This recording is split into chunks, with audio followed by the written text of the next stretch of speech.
Hello again. Okay, my last video of the day is helping you with Freckle. So I just did a video about logging into Teams. If you did not see that, please go back and look at that, as Teams will be our virtual classroom. Freckle will be something that we will be using to supplement math and ELA at home. This week, I'd really like for people to get on there and try it out. My class has already been on Freckle, but I want parents to know what students are going to be expected to do in Freckle on a daily and weekly basis. And I want you to know what it looks like. So when you get in there, you make sure that your kids are doing what they're supposed to be doing and not kind of just in there dinking around. Although I don't really know how they could, because Freckle's a really good program that kind of doesn't allow for that. So I'll give you a little bit of a tutorial on how to log in, what it looks like, and things like that. So if you are again, logging in from the Butte School District website. The only devices that support a Freckle or that have a Freckle app are iPads, not iPhones, not Kindles, nothing Google-wise. So only iPads have the Freckle app. If you have an iPad, I suggest that you download the Freckle app. It is very user-friendly and we really like it. If you don't have one, not a big deal. You can go to bsd1.org. Again, go to Parents and Students, go down to ClassLink. It will log them into their ClassLink. And then they should have this Freckle Student login icon. They're going to click on that. And then you're going to be asked to enter the class code. So my class code is right here, AFFBVN. I'm going to click on this. If this is not down here, please just type it in here. And then it's going to ask your student to type their first and last name. I have talked to Caleb Chelly's mom. She said it was okay if I used his information to get on here and kind of show what it looks like from the student point of view, because I don't have I don't have the same dashboard that you have. So when Caleb logs in, or when your student logs in, you will see there is one for R. Garrison. My name has not been changed in here. And then there's one for Mrs. Muller. So if you're working for Mrs. Muller, you can click in here if she has assignments for you. If you're working for me, you will click here. This is what their dashboard will look like. This is their avatar. There is a coin balance. Tells you how much you have practiced math today, how much you have practiced ELA today, your coins earned. There's a home page, math, ELA, my tracker, which is going to be very important. That's your little backpack. 13 means there are 13 assignments in there. Don't freak out. It is okay. That seems like a lot of assignments in here, but it is really not. For our class, I am assigning things that will be daily and things that will be weekly due. So please pay attention to the due dates, especially for the ELA assignments. Math assignments, I am able to assign ahead of time, so it will pop up when it is assigned. So if I have a math assignment that I want to assign for April 3rd, it won't pop up until April 3rd, where ELA assignments are not that way. They don't give me the option to assign it ahead of time. So this one, it says due April 3rd. Don't worry about that one until April 3rd. Please pay attention to that for the ELA assignments. So what I would do is when you log in, I would come down here to my tracker. Those are things that I have assigned for your child to do.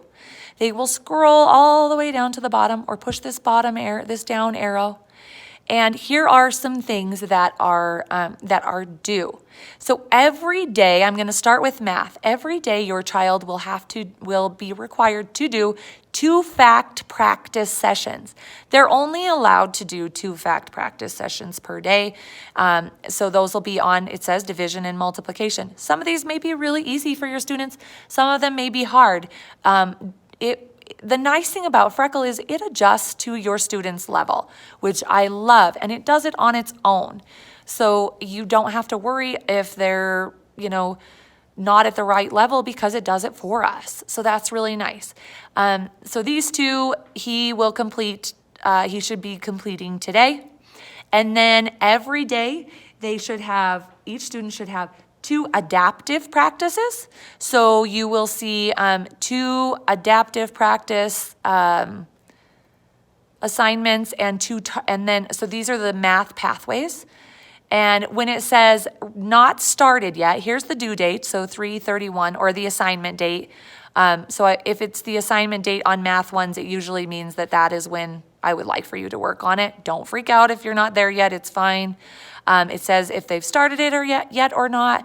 And then on these get started, see, notice on the fact practice, it does not say it requires a pretest, but on these math pathways, it will require a pretest. Because this is an adaptive math, what we're working on is number system, which is one of our Common Core standards.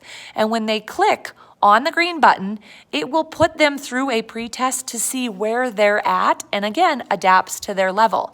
My only caution is when they are doing the pretest, if they get out of Freckle, they'll have to restart the pretest.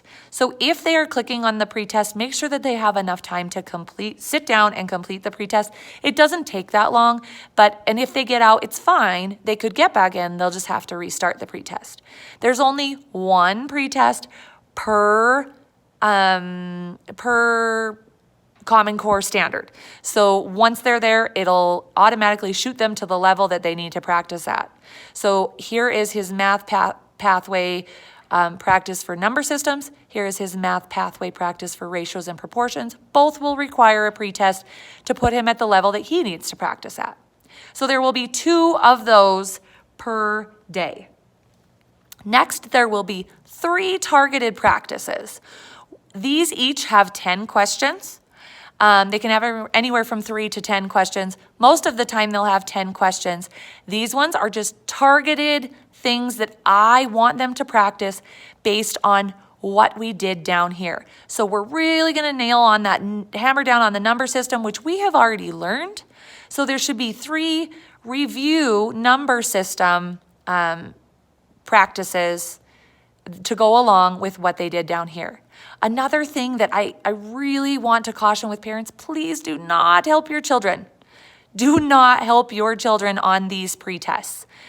If you help them and they get a whole bunch correct that they don't know, it'll place them at a spot where then it's going to be really hard for them. So please, if they ask questions, just say, I'm sorry, I can't help you, do your best. And if they get it wrong, it's okay. It will just put them where they need practice. So then we move into, so there'll be 2 of those a day, back to 3 targeted practices a day in math. That is all math for 1 day. That really is not that much, and it should take them about a half an hour, which is what we're shooting for. We would like for them to be practicing 30 minutes a day on both math and ELA in 6th grade. This is really going to help them, and there's really good evidence behind this program in helping them progress in all of these areas and grow. The other thing that we're going to look at is ELA. So for our ELA, we're going to have 1 ELA skills practice every day. So here is our skills practice. It does not say that there is a pretest, so they will just do that skills practice. This is what we'll be practicing. And then at least 1 student-selected article per day. I am going to figure out how to do the student-selected articles. I'm not 100% sure how to do that yet, and so I will get back to you on that. And then there should be 1 teacher-selected article. This is my teacher-selected article right here, this natural resources article, and this is assigned for today. Complete it when you can. Don't start this one until April 3rd. This one is due April 3rd. Please pay attention to those due dates if you would. And I thought I saw, here are a couple other ones. So we'll do the 1 ELA skills practice I showed you, 1 article that I assign, and then we will do a word study. Actually, I think these ones these ones are old and I will have to delete them. Sorry, I did not see those ones on there. So these ones will get deleted. So it is all a learning curve for all of us. Please just have them log in to Freckle. All they have to do is click Get Started. They earn coins, then they can go up here and they can buy things for their avatar. They can see what they've completed. They can see their progress. They can see their assignments. They're pretty good at just moving around in here and seeing where they're at. And the nice thing I like too is you can see when students are practicing and who are the leaders of coins wise, which just means that they've practiced a lot. This makes you set goals. I really am loving Freckle, and if anyone has any questions on Freckle, please let me know.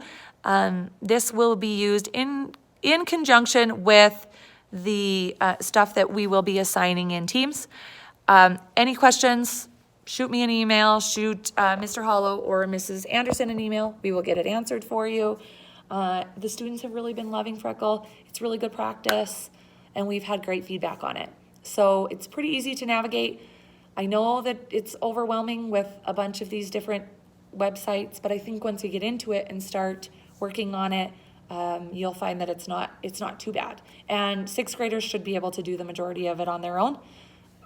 You can always have them call me and I can help them with it. If you're bogged down and you don't want to do it and you've reached your limit, tell them to call me. I will talk your sixth grader through it. I'm totally okay with that. Please reach out to me. I hope that helps. I will see you all soon. Thank you. Goodbye.